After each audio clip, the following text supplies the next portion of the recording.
अस्सलाम वालेकुम friends, welcome back to my channel novel lover. आज जो है वो नावल का हम लोग नेक्स्ट पार्ट स्टार्ट करने वाले हैं।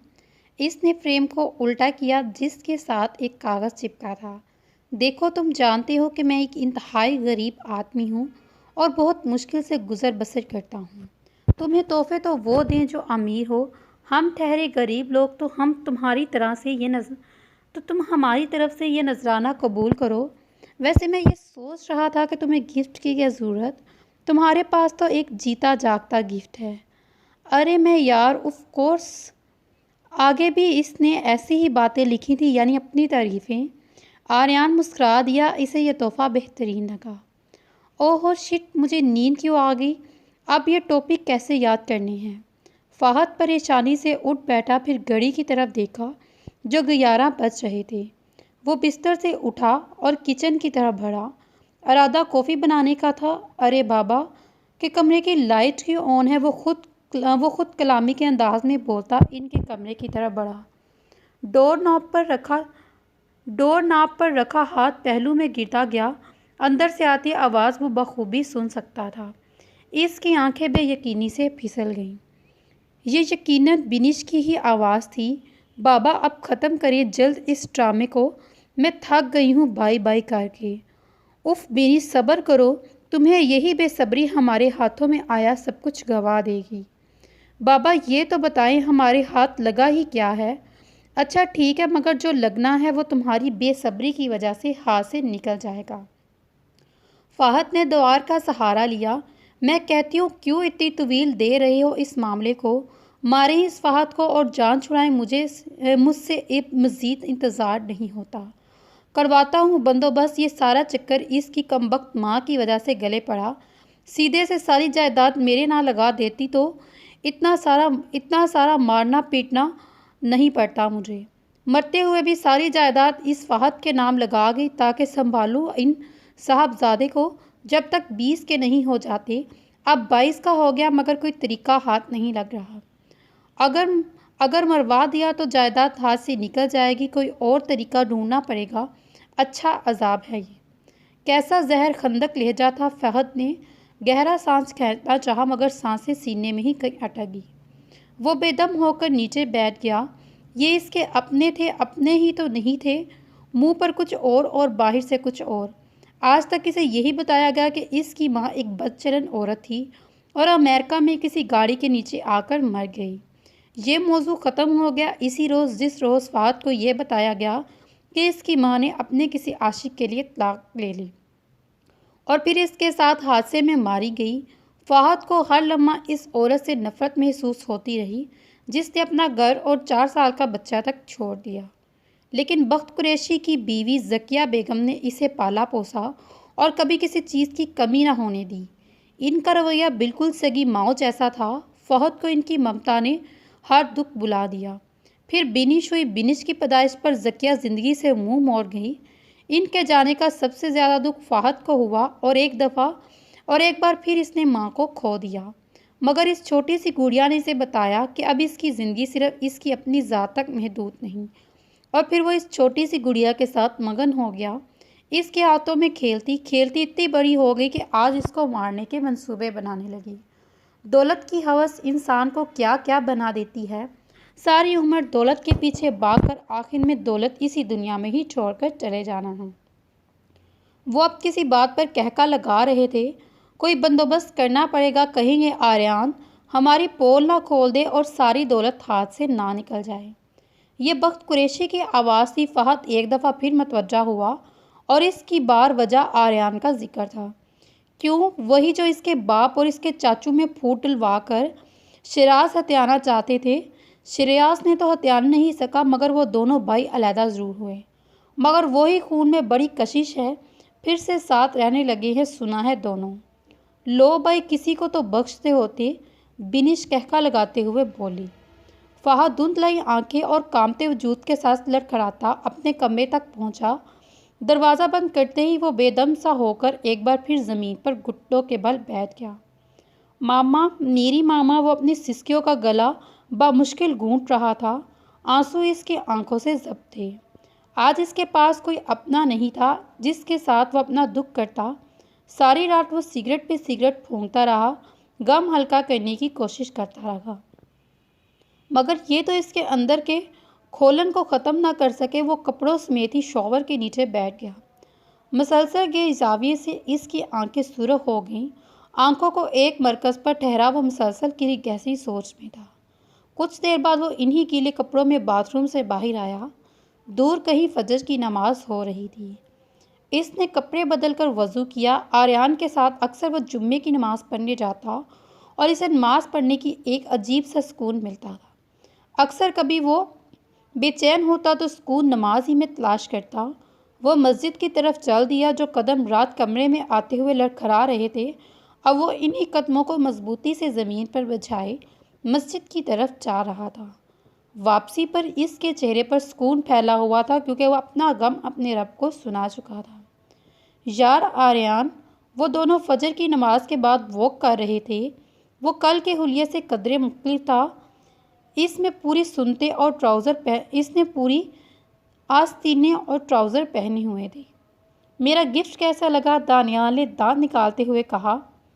बहुत बरअक्स। वाक़या के बरअक्स जवाब मिलने पर दानियाल रुका। अब क्या है? आर्यान ने मुड़ते हुए पूछा। सच बोल, तू चाहता है कि मैं यही तेरी इज़्ज़त अफजाई करूं? आर्यान ने आबरू चाकर इधर उधर देखा। इसके इशारे को समझते हुए दानियाल ने भी इधर उधर देखा। इर्द गिर्द काफ़ी लोग वॉक कर रहे थे। नहीं, इन सब की भला क्या ज़रूरत है? देख यार, तुझे गिफ्ट देना मेरा फ़र्ज़ था।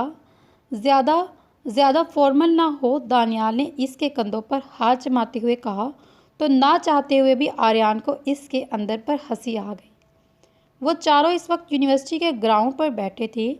दानियाल की किसी बात पर वो तीनों हंस रहे थे। सितंबर का महीना शुरू हो चुका था। मौसम अब दरमियाना था। आजकल बरसाती मौसम भी शुरू होने वाला था। आर्यान की नज़र यूनिवर्सिटी के गेट से अंदर आते फ़हद पर पड़ी, जिसका चेहरा आज रोज़ाना की निस्बत मुरझाया हुआ महसूस हुआ। अरे फ़हद, इधर आओ। दानियाल ने हाथ के इशारे से इसे बुलाया तो वो इनके पास आया। आइए बैठिए ना। अमील और फलक ने एक तरफ होकर इसे पेशकश की। नहीं, मुझे कुछ काम है। तिरछी निगाहों से इसने आर्यान को देखा, जो इसकी जांचती हुई नज़रों से देख रहा था। आर्यान ने इसकी सुर्ख होती आंखों को देखा। गालबन वो सारी रात जागा हो। इससे पहले कि आर्यान कुछ पूछता, वो यूनिवर्सिटी की बैक साइड पर चला गया। आर्यान इन तीनों से एक्सक्यूज़ करता फ़हद के पीछे गया। फ़ादी, इसने इसे पुकारा, जो इसकी पुश्त किए खड़ा था। क्या? इसके लफ्ज़ मुंह में ही रह गए कि फटी आंखों से देखता रहा। फ़हद कुरैशी जब वो गुस्से में होता तो इसका पूरा नाम ही लेता। वो नहीं जानता था कि फ़हद ने इसे मुक्का क्यों मारा, मगर अगर ये मजाक था तो बहुत बुरा था। नाम ले मेरा। फ़हद ने दोबारा इसके शाने पे बरसात करते हुए कहा। तू मुझे बता नहीं सकता था। वो इसे घूर रहा था और आर्यान अफ्ती को एकदम फ़हद की सुर्ख आंखें और बिछते हुए होंठों की वजह समझ आ गई। फ़हद ने बताना चाहता था मगर नहीं बता पाया। मैं नहीं चाहता था कि एक बच्चा अपने बाप से नफ़रत करे। वाकिफ़ तो मैं अव्वल रोज़ से ही था। अब भी मैं बख्त कुरैशी को इतना ज़्यादा जानता हूँ जितना तुम भी नहीं जानते। हम चाहते हैं तुम बख्त कुरैशी के ख़िलाफ़ केस कर सकते हो, मगर हमने नहीं किया क्योंकि हमारे इख्तलाफ़ात ख़त्म हो गए थे, और जब इख्तलाफ़ात ख़त्म हुए तो मामूलन ख़त्म कर देना चाहिए। हम साथ में ही, इससे ज़्यादा हमें और कुछ नहीं चाहिए। अपनी बात मुकम्मल किया। अब वो सुकून से हाथ बांधे इसे देख रहा था। कुछ बोल ना यार, तू चुप अच्छा नहीं लगता। फ़हद, अब तू ठीक है ना? वो परेशान से इसके कंधों पर हाथ जमाते हुए पूछ रहा था, और फिर फ़हद ने एकदम इसे गले लगा लिया। तुम बहुत ज़्यादा अच्छे हो, वो नम लहजे में बोला तो आर्यान ने इसका अंदाज़ा देखकर मुस्कुराया। पता है मुझे। आर्यान हंसा और इसका डिम्पल मधु हुआ। हल्की शेव में, कैजुअल से हुलिये में भी वो बहुत खूबसूरत लग रहा था। अब इतना भी अच्छा नहीं हूँ। तू ये तो मैं ही हूँ जो गुजारा कर रहा हूँ। आखिर बात पर फ़हद ने मुस्कुरा दिया। इसके गाल पर चूमा। आज इसे आर्यान बहुत प्यारा लग रहा था, जिसने इसकी खातिर कभी सच पता चलने ही ना दिया और हमेशा इसका साथ दिया। इससे पहले आर्यान जूता उतारता वो भाग चुका था। कमीने ज़ेरे लब बड़बड़ाकर इससे गाल साफ किया। जहाँ वो कुछ ज़्यादा ही मोहब्बत से चूम कर गया था। हड़बड़ाकर इसने कुछ फासले पर बैठे लड़कों और लड़कियों के ग्रुप को देखा जो इसे खासी मशकूक नज़रों से देख रहा था। कमीना मुझे मशकूक कर गया। सर झटकते वो क्लास की तरफ बढ़ गया, मगर बख्शेगा तो वो भी नहीं, ये वो सोच चुका था। क्लासरूम में गहरी खामोशी थी, जबकि प्रोफेसर ज़ाहद स्टेज पर इधर उधर लेक्चर देते फिर रहे थे। तमाम बच्चे इनकी तरह मतवज्जो थे। इन्होंने तीसरी बार रुककर आखिरी बेंच पर सर झुकाए बैठे दानियाल को देखा, जिसका सर तकरीबन किताब के अंदर था। फिर नज़र इसके दाएं जानी बैठी अमील, इससे होती बाएं जानी बैठी फलक पर गई। वो दोनों भी प्रोफेसर की जानी मतवज्जो थी और वो दानियाल को हिलाना चाहती थी, मगर प्रोफेसर के इशारों पर खामोश बैठी रहीं। रोल नंबर 19, जवाबन रोल नंबर 19 दानियाल शाज़ेब। अब के वो ऊंची आवाज़ में बोले। वो सर झुकाए बैठा हुआ था। सारी क्लास अब किताबें बंद किए इसकी तरह मुतवज्जा हुई। Role number 19। प्रोफेसर ने इसकी डेस्क बजाई। एकदम ही दानियाल बुखलाकर उठा और झटके से उठी पर हिड्डी करी तो जहाँ प्रोफेसर की आंखें फटी की फटी रह गई। सारी क्लास भी कह के लगाने लगी। दानियाल अभी तक समझने की कोशिश कर रहा था कि वो वाकई ही पकड़ा गया। प्रोफेसर ने इसकी महारत से सेट की गई हैंडफ्री को कुछ इस महारत से खींचा कि वो जेब में पड़े मोबाइल समेत बाहर बरामद हुई। प्रोफेसर ने हैंडफ्री उतारी तो एकदम ही जस्टिन बाबी का गाना जो है चलने लगा। प्रोफेसर ने दानियाल को घूरते हुए मोबाइल पावर ऑफ किया और पटके के अंदाज में डेस्क पर रख दिया। सर आराम से, मेरा आईफोन है, वो मनमनाया तो सारी क्लास हंसने लगी। ये क्या था दानियाल, वो करते लहजों से बोला। सर सॉन्ग था, मेरा मतलब गीत। शट अप प्रोफेसर तकरीबन दारे। सर बस लेक्चर सुनकर नींद आ रही थी, वो मासूमियत से बोला। Get out from my class. खुद पर काबू पाते हुए वह मुश्किल बोले। ओके सर, शराफत से कहते इसने बैग उठाया और चलने लगा। सारी क्लास मुंह खोले इस इंतहाई फरमाबरदार बच्चे को देख रही थी। मैं बड़ों की बहुत इज्जत करता हूँ, ऐसे मत देखो। सर को खम देकर इसने दांत निकालते हुए कहा और अगले ही लम्हे वो क्लास से जा चुका था। सर, अमील और फलक ने एक साथ कहा। जी। वो अब इन दोनों की तरफ मुड़े। सर, हम इसे अकेला नहीं छोड़ सकते, सर झुकाए दोनों ने कहा। Get out. Thank you sir. वो दोनों बैग उठाती मुस्कुराती बाहर को बढ़ी। 5 मिनट लेट आई हो तुम दोनों, वो खुफ्तगी से बोला। अच्छा ठीक है, मूड सही करो अब, फलक ने इसे पुचकारा। अच्छा ठीक है, आओ कैंटीन चलें। और फिर वो तीनों मुस्कुराते हुए कैंटीन की तरफ बढ़ गए, जहाँ गुल खान ने हमेशा की तरह इनका ऑर्डर लिया और हर रोज़ की तरह दानियाल और फलक के ऑर्डर पर कानों को हाथ लगाया। तुम पटाखा क्यों हो? तुम पटाता क्यों नहीं आखिर? वो हर रोज़ की तरह दोबारा पूछ रहा था। गुल खान। फलक ने इसे घूरा और फिर कुछ सोचकर मुस्कुराई। गुलरुख कैसी? और इस सवाल पर एकदम ही गुल खान का चेहरा सुर्ख हुआ। वो शर्माता हुआ वहाँ से भाग गया। इंतहाई कोई वो इंसान हो तुम, आर्यन ने दांत पिसते हुए इसे कहा, जो पार्किंग लाइट में इसके पीछे मुस्कुराहट दिखाते हुए चल रहा था। आर्यन ने अब मज़ीद इसकी यह कमीनगी मुस्कुराहट नहीं देखी गई और अभी सुबह वाली बात का बदला भी लेना था। वो क्या, खाली जगह पर क्या करेंगे प्लीज़? फ़हद ने मुस्कुराहट दबाते हुए कहा। खुद कर ले, आर्यन ने दांत पीसते हुए कहा। आहा, मैं बहुत अच्छा इंसान हूँ ना यार, तो कितना अच्छा है, शुक्रिया, फ़हद ने कहा। इससे पहले आर्यन इसे कुछ कहता, वो एक बार फिर इसके गाल पर प्यार करता अपनी गाड़ी की तरफ दौड़ा। रुक ज़रा। आर्यन भी इसके पीछे दौड़ा और फिर पार्किंग लाइट में आर्यन और फ़हद की मुस्कुराना हंसी गूंजी। आर्यन और फ़हद के इम्तिहानात शुरू हो चुके थे। कल फ़हद सिर्फ दिल जमी से पढ़ रहा था। बख्त कुरैशी और बिनिश को इसने किसी किस्म का शक होने नहीं दिया। वो इनकी बातें सुन चुका था। आर्यन अपने कमरे में बैठा पढ़ रहा था। एकदम ही दार से दरवाज़ा खुलकर अमील अंदर आई। आर्यन ने नोट्स एक तरफ रखे और इसे देखा, जो मामूल के मुताबिक इस वक्त भी जीन शर्ट में शोल्डर कट बाल किए हुए खोले हुए थी। खैरियत? आर्यन ने आबरूक चाहते हुए कहा। आइसक्रीम खाने चलें? अमील ने मुस्कुराते हुए कहा। अम्मू, इस वक्त मेरा जाना पॉसिबल नहीं, मैं अभी कल के पेपर की तैयारी कर रहा हूँ। मैं दानियाल को बोलता हूँ वो तुम्हें और फलक को ले जाएं। आर्यन बेड से उतरकर अपना जूता पहनने लगा।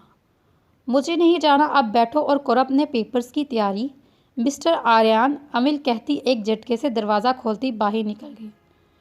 इसके झटके से दरवाज़ा खोलने पर फलक और दानियाल अंदर गिरते हुए आए। आर्यन ने फलक और दानियाल को घूरा तो ये इन तीनों का मुश्तरका प्लान था। शर्म कर लो दानी, तुम खुद आकर मुझे बोलो अम्मू को क्यों आगे किया। तो तुम समझते हो कि इसकी बात मानने से इनकार नहीं कर सकते। हमारे साथ शर्त लगाकर आई थी बेचारी के, देखना वो मेरी बात ज़रूर मानेगा। अफसोस। दानियाल ने सर झटका और वो अपनी तरफ से 2-3 बातें लगा गया। ठीक है, चलो चलते हैं। ज़रूरत नहीं मिस्टर आर्यन, आपका कीमती वक्त हम लोगों पर ज़ाया होगा। घूर कर इसे कहती अमिल फलक का बाजू पकड़े वहाँ से चलेगी, जबकि आर्यन दांत पीस कर रह गया। आर्यन ने दानियाल को ज़बरदस्ती घूरी से नवाजा। दरवाज़ा इसी के मुंह पर बंद कर दिया। इसे ज़रा अंदाज़ा नहीं था कि अमिल इस बात को इतना सीरियस लेगी। अमिल ने इससे बातचीत ख़त्म की हुई थी, मगर जब भी मुखातिब करती तो आप जनाब और मिस्टर कहती। बामुताबिक इसके आर्यन मिस्टर ऊंचे लोग हैं जिनके पास इन मासूमों के लिए वक्त ही नहीं। आर्यन तो तब ही गया था। आर्यन की तरफ से भी अब जवाबी कार्रवाई शुरू हो चुकी थी, जिसे अमिल बखूबी महसूस कर रही थी। उफ़ अल्लाह जी, ये बंदा अब मुझे एटीट्यूड दिखाने लगा है। क्या ज़रूरत थी अमिल तुझे एक्ट करने की? नाराज़ हो गया, अब क्या होगा? अमिल मुसलसल अपने कमरे में इधर उधर चक्कर लगाती खुद को ही कोस रही थी। कीना तो उस नज़रों से इसने बेड पर बिखरे ट्राउज़र्स को देखा। अब आर्यन भी नाराज़ हो गया। अब मुझे असाइनमेंट कौन बना कर देगा? तुझे ये अमिल ने खुद को कोसा। पहले वो सब असाइनमेंट आर्यन से बनवा लेती थी, मगर अब वो किससे बनवाती? वाहद ये असाइनमेंट बनाना अमिल को जहर लगता था। अमिल को रह रह कर दानियाल और फलक पर गुस्सा आ रहा था, जो हर बार की तरह न जाने कैसे पैसे देकर असाइनमेंट बनवा लेते थे। अच्छे बच्चों की तरह जमा भी करवा देते। अमिल ने भी इन्हें यही बताया कि वो किसी से बनवाती है, मगर इस भी ये नहीं बताया कि वो आर्यन से बताती है, वरना इन्होंने आर्यन को बख्शना नहीं था। कुछ सोच अमिल ने सर पर हाथ फेरते हुए कहा, आइडिया यू फजूल में, मैं इससे जगड़ कर बैठी हूँ, अभी जाकर माफ़ी मांगती हूँ। इसे बोलूँगी। अमिल ने जल्दी जल्दी नोट्स इकट्ठे किए और बाहर को दौड़ी। ध्यान से अमिल बेटा, गिर जाओगी। इसे सर पर दौड़ते देख सुकून मासी बोली। मासी आई एम फाइन, वो मुस्कुराती गेट खोलती बाहर निकल गई। कमबख्त मोहे अंग्रेज़, अब पता नहीं क्या बोल कर गई है। सुकून मासी ने बड़बड़ाते हुए अंग्रेज़ी के हाथ पांव तोड़ दिए। आर्यन फ़ाहा से मिलने जा रहा था। तैयार होकर वो नीचे आया तो सामने से अमिल आ रही थी। आर्यन ने फ़ौरन अपने तासरात संजीदा किए। मिस्टर आर्यन अफ्ती, अमिल ने इसका रास्ता रोकते हुए कहा। जी मिसिस, एनी प्रॉब्लम? आर्यन ने खुद को ख़तरनाक हद तक संजीदा रखते हुए कहा, हालांकि दिल में खुश से लड्डू फूट रहे थे। इतने दिनों बाद वो इससे मुखातिब हुई। वो मुझे दरअसल एक काम था तुमसे, अमिल ने अपना मकसद से आगाह किया। जी फरमाइए मोहतरमा, आर्यन ने बेज़िया से कहा। अकड़ कैसे दिखा रहा है? कोई बात नहीं, मुझे भी कोई काम नहीं, मुंह तोड़ जवाब देती जनाब। अमिल ने नहुसा से सोचा और अगले ही तमाम सोचों को झटकती इसकी तरफ मुतवज्जा हुई। कर दोगे ना मेरा काम? अमिल ने लजाहत से पूछा। आर्यन ने 2 मिनट से घूरा। मोहतरमा, मैं समझ चुका हूँ किस नौयत का काम है, लाओ 2 नोट्स। आर्यन ने मुस्कुराहट दबाई। हाय आर्यन, तुम कितनी अच्छी हो। तारीफ़ें थी या सवाल? आर्यन समझ ही नहीं पाया। अच्छी अच्छी बनाकर देना, अमिल ने मासूमियत से कहा। बनानी है तो दे दो, मैंने जाना भी है। आर्यन गाड़ी देखते हुए बोला। ये लो। अमिल ने जल्दी से नोट्स पकड़ाए। मादा वो अपना इरादा बदल ही ना दे। वादा ये आखिरी हो गया तो अल्लाह तुम्हें खुश रखे, अल्लाह तुम्हें खूबसूरत बीवी दे और ढेर सारे बच्चे दे। अमिल ने बूढ़ो अम्मा की तरह दुआएं दी। अमिल की दुआओं पर बमुश्किल आर्यन ने अपनी कहकों का गला घोटा। ढेर सारे बच्चे, लाइक सीरियसली? आर्यन ने दिल ही दिल में अमिल की मासूमियत पर कहका लगाया। और इसकी असाइनमेंट वाली बात पर आर्यन को याद आया कि पिछली बार भी मोहतरमा ने यही कहा था। सर झटकता वो बाहर की जानिब बढ़ा, मगर एक दिल फ्रेब मुस्कुराहट इसके होंठों का अहाता किए। हाय अल्लाह, ये मैं क्या बोल गई? जब भी बोलना होता है सोचे बगैर ही बोल देती हूँ। अमिल ने अपने सर पर चित लगाई और ज़ुबान दांतों तले दबाई। खैर कोई बात नहीं, छोटी सी तो बात है ही। पैर चटती वो अपने घर की तरफ चल दी, मगर अब वो खुश थी। जो भी हो, असाइनमेंट तो बननी ही थी। मौसम खासा खुशगवार था। आर्या ने गाड़ी पार्क की और इस तरवान में दाखिल हुआ। इधर उधर निगाह दौड़ाई। कुछ फासले पर ही इसे फाहद बैठा नजर आया। फाहद सर झुकाए बैठा था। आर्यन खामोशी से इसके सामने वाली कुर्सी खींचकर बैठ गया। खैरियत, तूने इतना अर्जेंट बुलाया? जब वो कुछ ना बोला तो आर्यन को ही बोलना करा। आर्यन, दरअसल मैं परसों इंग्लैंड जा रहा हूँ, फाहद ने सर झुकाते हुए कहा। क्यों यार? पक्का पक्का नहीं जा रहा हूँ, मुझे कुछ काम है, फाहद धीमे लहजे में बोला। कैसा काम? वो दरअसल फाहद, आर्यन ने नरमी से इसे टोकते हुए कहा, अब तुम मुझसे बातें छुपाओगे? और तो तुमने छुपा भी क्या रहे हो? फाहद ने इसे घूरा। आर्यन ने इसकी बात पर सर झटका। तुम्हारे भले के लिए छुपाई थी। इससे निगाह उठाकर आर्यन ने वेटर को ऑर्डर दिया। 2 juice please. Sure sir. Waiter sir हिलाता हुआ वहाँ से चला गया। पता है मुझे, वो मध्यम लहजे में बोला। आर्यन ने कुछ गौर से इसके गमसम अंदाज देखे। वो खासा डिस्टर्ब लग रहा था। फात क्रेशी में अपने इस फैसले का पस मंज़र सुनाओ। आर्यन ने कमर कुर्सी की पुश से लगाई। आर्यन, मैंने बख्त कुरैशी का असली चेहरा देखा है, इस खौफ से हटकर जो वो खुद पर चढ़ाता है। और मुझे तस्वीर का दूसरा रंग देखकर तकलीफ हुई। इंसान वैसा क्यों बन कर दिखाता है जैसा वो होता ही नहीं। सर झुकाए अब वो मेज़ की छत को कर्च रहा था और ऊपर किया गया हल्के भूरे रंग का पेंट उतार रहा था। अब लकड़ी का गहरा भूरा रंग सामने आया तो साबित हुआ कि गहरा रंग हल्के रंग के नीचे आकर भी नहीं छुप सकता। क्यों इंसान को पैसे की हवस इस कदर गिरा देती है कि अपने और पराये का फ़र्क ही नहीं महसूस कर सकते। फाद, रिश्तों की कदर पैसों से नहीं, रिश्ते तो अनमोल होते हैं जिनकी कोई कीमत नहीं होती, जैसा कि हम दोनों का रिश्ता। इन बेगर्ज रिश्तों के बारे में मत सोच फाद, जो तुम्हारी कदर नहीं करते।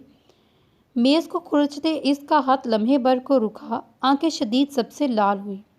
इसने नज़र उठाकर सामने बैठे अपने दोस्त को देखा, जिसकी दोस्ती हर अरसे पाक थी। वो सच ही तो कह रहा था। आर्यन, मैं अपनी मामा की कब्र पर जाना चाहता हूँ। मैं इसकी कब्र पर फातिहा पढ़ना चाहता हूँ। मैं वो कम बख्त बेटा हूँ आर्यन, जिसने अपनी ज़िंदगी के इतने साल इस औरत पर एक दफ़ा भी फातिहा पढ़ना तो दूर की बात, इसके बारे में सोचा भी नहीं, जिसने मुझे इतना प्यार किया। आर्यन, मैं अपनी मम्मा के पास जाना चाहता हूँ। मैं बहुत छोटा था आर्यन जब मैंने इन्हें छोड़ा। मैं इन्हें अभी ठीक से महसूस भी नहीं कर सकता और मेरे दिल में इनके लिए नफ़रत डाल दी गई। आर्यन, जब मैं इन्हें महसूस करना चाहता हूँ तो वो नहीं रही और वो मिट्टी के तले जा सो गई। मुझे इनसे माफ़ी मांगनी है। काफ़ी के कप बाप उड़ा रहे थे और फाहद की आंखों में धुंध उतरने लगी। रुख मोड़कर इसने आंखें जांची तो एक आंसू इसकी आंख से निकला, जिसे इसने साफ किया और इसकी खैर आर्यन को भी ना हुई। फाहद, इन सब में कसूर बख्त कुरैशी का ही है, जिसने तुम्हें हकीकत से लाइलम रखा। हालांकि तुम्हारी वालदा बेहतरीन औरतों में से थी। तुम जानते हो इन्हें? फाहद की बेताबी से पूछने पर आर्यन ने बताया। तो बताओ मुझे। फाहद गे को होकर बैठ गया।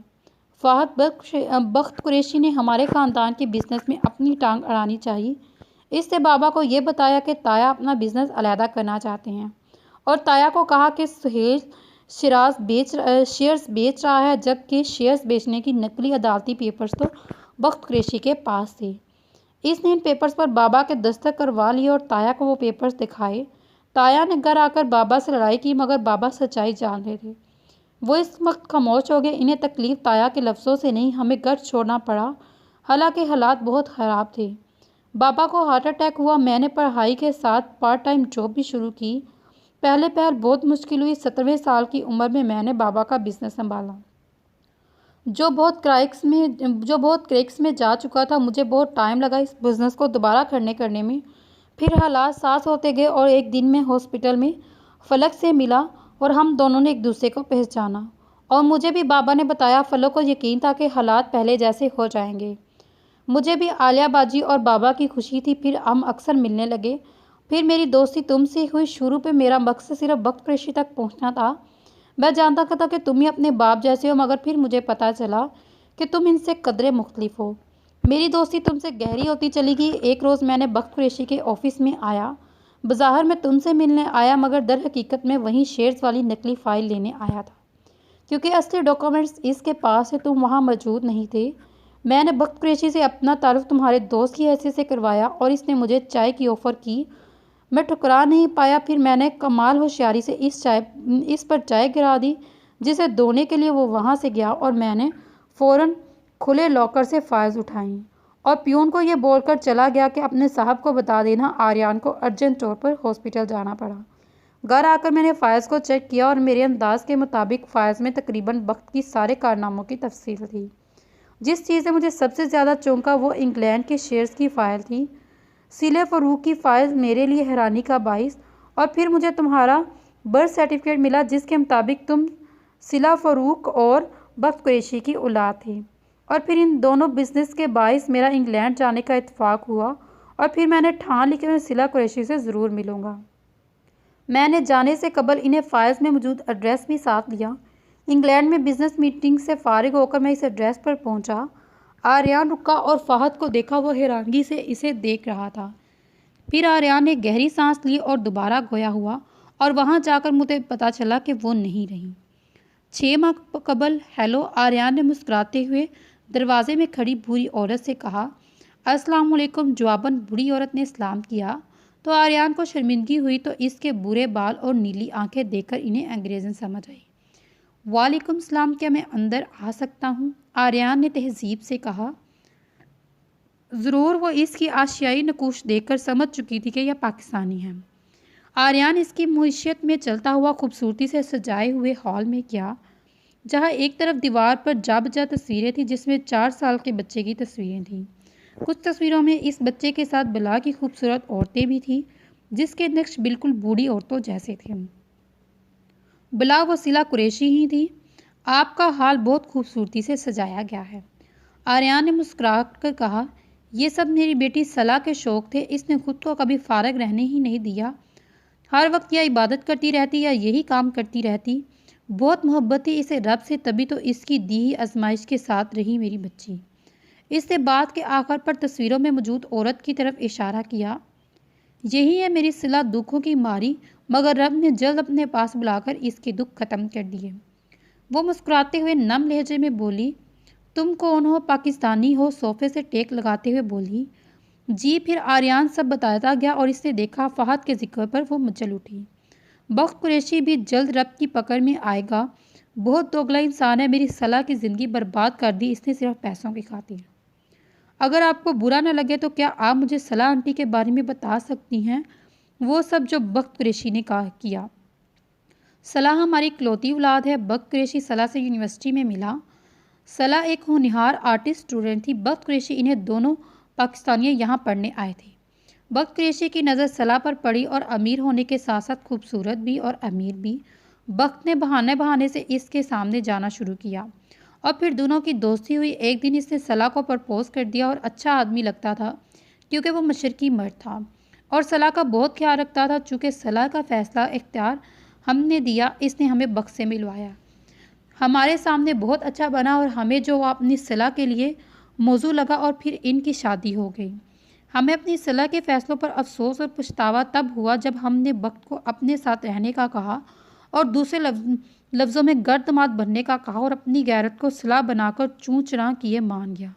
फिर सलाह के वालिद फ़रूकी ने अपनी सारी जायदाद सलाह के नाम कर दी और फिर फ़रूक की डेथ हो गई। वो रुकी और अपने आंसू साफ किए। बख्त का असली चेहरा सामने आने लगा। इसे अब सलाह से कोई दिलचस्पी ना थी। सलाह माँ बनने वाली थी और बख्त ने हमारी ऑफिस जाना शुरू किया। फ़रूक की कुर्सी संभाली। मैं बूढ़ी थी, मैं इसे रोक नहीं सकती थी। फिर इस घर के दोनों दीवार जाग उठी क्योंकि फ़हद पैदा हुआ। मैं और सलाह खुश थी, मगर बख्त ने इसे देखा भी नहीं। सलाह खामोश थी। बख्त ने सलाह को मजबूर किया और कहा कि मैं अपनी जायदाद बख्त के नाम करूं, मगर सलाह ने इनकार कर दिया। इस जायदाद पर फ़हद का हक है। बख्त ने इसे खूब समझाया। फिर बात धमकियों तक आ पहुंची। इसने सलाह को धमकी दी कि वो पाकिस्तान चला जाएगा, मगर सलाह भी अपने फ़ैसले पर अड़ी रही। फिर बख्त हर रात शराब के नशे में दत्त घर आता और खामोशी से करती रहती। बंद दरवाजे से मुझे मेरी सलाह की सारी चीज़ें सुनाई देती। वो इंसान नहीं हैवान था और हैवानात के असर बखूबी सलाह देख सकती थी।